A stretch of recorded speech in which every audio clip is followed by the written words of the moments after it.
right now I'm talking into a lapel mic. That lapel mic is having a signal transmitted through the air via some Tesla technology.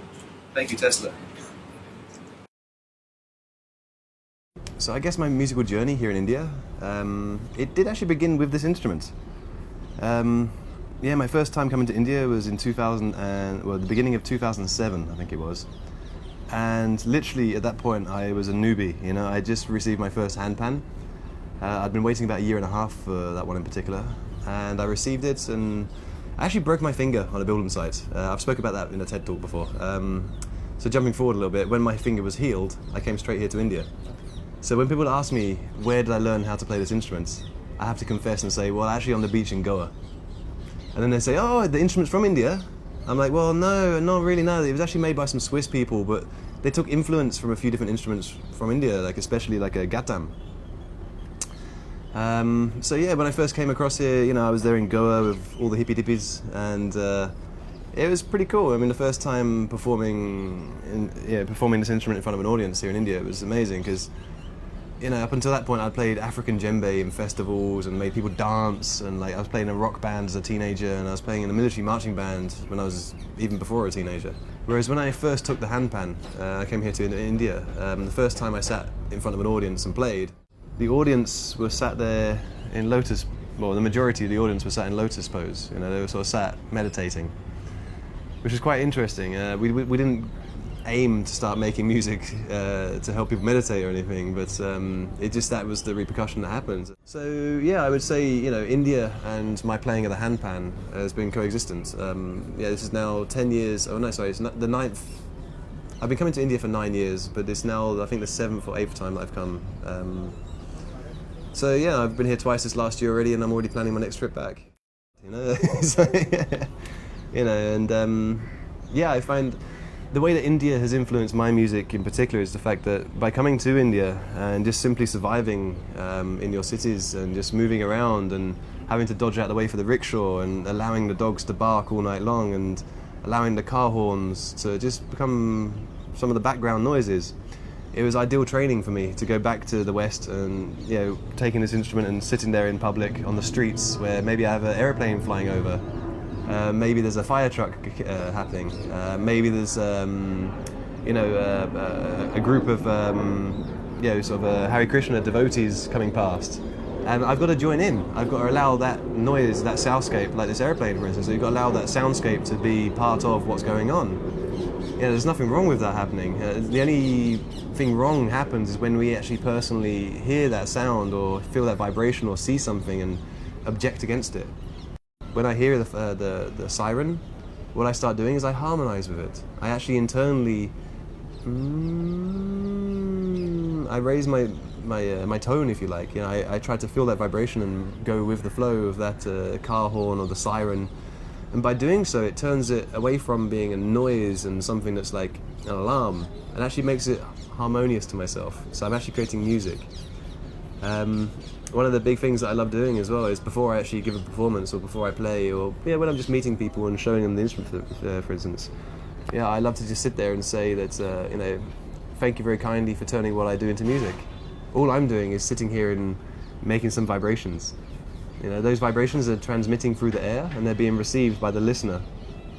And at that point, inside the listener, is when it actually turns into music.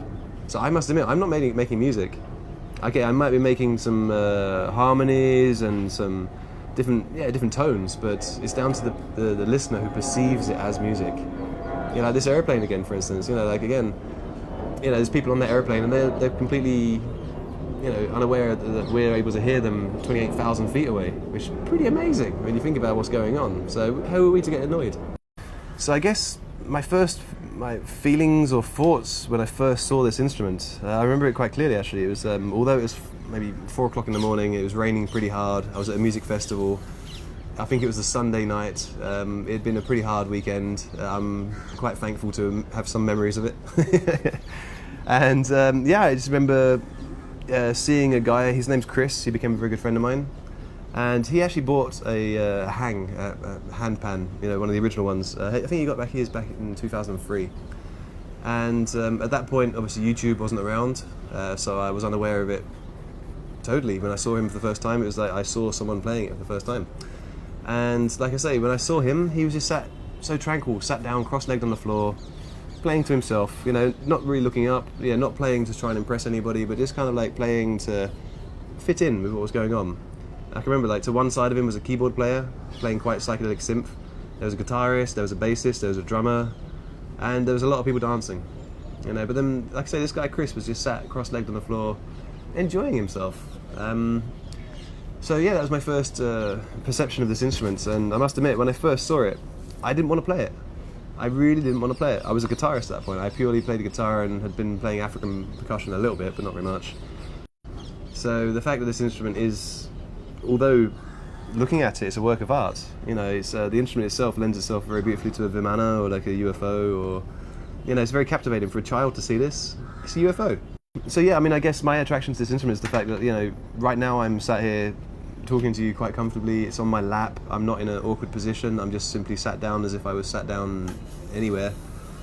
And with that, it just sits so comfortably on the lap. You know, it's not like a guitar. A guitar protrudes out of one way. You know, a guitar, you give the power of one hand and you harness the power of the other. Whereas with this instrument, it's all about balance, of trying to get the two hands to play equally. And that's one of the main reasons why I chose to play under the title Hang in Balance. So the fact that I can take this instrument and I can go and sit in front of a few hundred people, or I could sit on a street and just play quietly to myself and look up and I've gathered a small crowd who are paying attention, I find it honourable, humbling. Yes, to say. I find it humbling at the same time as like a beautiful honour that's I've kind of. I must admit, you know, no one gave me this. I kind of like saw it and I thought, okay, that was a nice thing, and the progression happened. You know, I never wrote 20 emails. I wrote one letter to the original makers asking. So it's quite interesting to see how people come from different walks of life, and they come at this instrument, and they've all got their own take.